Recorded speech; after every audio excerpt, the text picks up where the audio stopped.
It always begins quietly, and that is what makes this story unbearable. No alarms, no screams that last long enough, no headlines at first.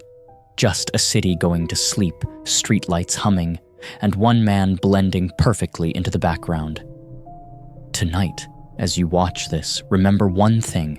Some of the most terrifying crimes in history did not happen in dark alleys. They happened behind ordinary doors. Jeffrey Dahmer lived in a small apartment in Milwaukee. He had neighbors, co-workers, routines. He waved back when people greeted him.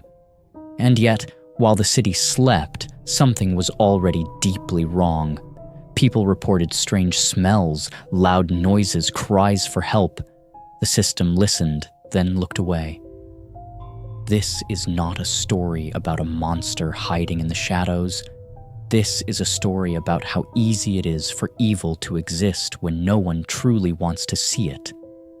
As this unfolds, pay attention to the silences, the pauses, the moments where someone could have stopped what was coming. Because those moments are everywhere. And once you notice them, you will never unsee them. Stay with this story to the end because the most disturbing part is not how it begins, but how long it was allowed to continue. Jeffrey Dahmer did not suddenly appear as a killer. He arrived slowly, quietly, piece by piece. His childhood was marked by isolation, emotional distance, and a deep sense of being unseen. His parents fought, withdrew, and eventually left him alone, not just physically, but emotionally. As a boy, Dahmer was fascinated by dead animals. He collected them, dissected them, studied them in silence. To most people, this sounds like a warning sign. At the time, it was dismissed as odd curiosity. No one asked why a child preferred bones to friends. No one asked what he felt when he opened a body and found stillness inside. Dahmer learned early that silence protected him. He drank to numb himself, to disappear into the background. He did not rage, he did not threaten, he faded, and that made him invisible. This matters because invisibility is a powerful shield. When a person does not demand attention, they rarely receive scrutiny. As the years passed, his fantasies grew darker, more controlling, more violent, but they remained locked inside his head. Or so everyone believed. What no one understood was that the foundation was already set. And when the first line was crossed, there would be no return. The first killing did not come with chaos. It came with hesitation, fear, and then silence. Dahmer was young, drunk, and terrified of being alone. The act itself shocked even him. But something else happened that night, something irreversible. He discovered that control calmed him, that absolute stillness brought relief. Afterward, there were no consequences, no investigation that lasted, no one looking too closely. That absence of punishment taught him a dangerous lesson. He could do this again, and so he did. Over time, the pattern became clear. He targeted vulnerable men, often marginalized, often ignored by society. He lured them with promises of money, companionship, or photographs. Once inside his apartment, the door closed and the world forgot them. Dahmer experimented, escalating each time, drugging, strangling, dismembering. He kept souvenirs, not as trophies, but as comfort. To him, they were proof that he was not alone. The most horrifying detail is not the violence itself. It is how methodical it became. This was no longer impulse, it was routine. And routines are hard to break, especially when no one is watching. Neighbors complained. They smelled something rotten. They heard drills late at night. They reported it again and again and again. Police came, glanced around, accepted excuses, and left. Dahmer learned exactly how much he could get away with.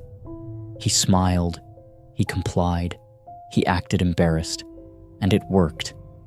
Inside the apartment, the walls held secrets that would later haunt an entire city. Body parts stored in refrigerators, bones dissolved in acid, photographs documenting every stage. This was not rage. This was obsession. One night, a teenage boy escaped the apartment, drugged, bleeding, confused. He collapsed in the street. Witnesses called the police. Dahmer arrived and calmly explained that it was a lover's argument. The officers believed him. They escorted the boy back into the apartment. Minutes later, the door closed. That boy did not survive. This moment stands as one of the most chilling failures in criminal history. Evil did not overpower authority. It convinced it, and that is far more frightening. By day, Dahmer worked, joked lightly, stayed quiet. By night, he descended further into control and isolation. He did not want relationships. He wanted permanence. He wanted people who could never leave. His crimes escalated into attempts to create living zombies, drilling into skulls, injecting chemicals, searching for total dominance. These acts were not just violent, they were desperate. Dahmer was terrified of abandonment. Every murder was an attempt to stop someone from leaving him. This psychological truth does not excuse what he did. It explains why it never stopped. The more he killed, the lonelier he became. And the lonelier he became, the more he killed. It was a closed loop, tightening with every victim. The city continued to function around him. Buses ran. People laughed. Life went on. That contrast is what makes this case unbearable. Horror does not always interrupt daily life. Sometimes it hides inside it. It ended suddenly, not because of genius detective work, but because a victim escaped. One man ran into the night, handcuffed, terrified, refusing to be quiet. Police followed him back to Dahmer's apartment. This time, they did not leave. What they found inside would scar them forever. Photographs of dismembered bodies, heads in the refrigerator, containers of acid, bones, evidence so overwhelming it silenced the room. Dahmer did not resist. He confessed calmly, almost with relief. The invisibility was over. The world finally saw him. News exploded across the globe. People could not understand how this had gone on for so long. Families learned the truth about missing loved ones. A city was forced to confront its own blindness. And the question echoed everywhere. How many chances were missed? During the trial, Dahmer spoke softly, emotionless. Psychiatrists debated his sanity. The public devoured every detail. He became infamous. But fame did not bring answers. Victims' families received no closure, only confirmation of loss. Dahmer was sentenced to life in prison. There, stripped of control, he faded again. The man who once dominated in silence became irrelevant, until one day another inmate ended his life. No dramatic final words, no redemption, just silence. For some, it felt like justice. For others, it felt unfinished because the damage was already done. This is not just a story about a killer.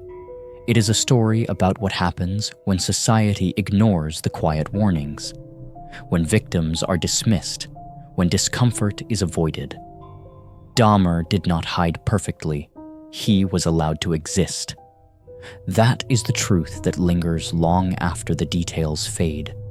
If this story disturbed you, it should. Not because of the violence alone, but because of how ordinary everything around it was. Remember this the next time something feels wrong, but inconvenient to address.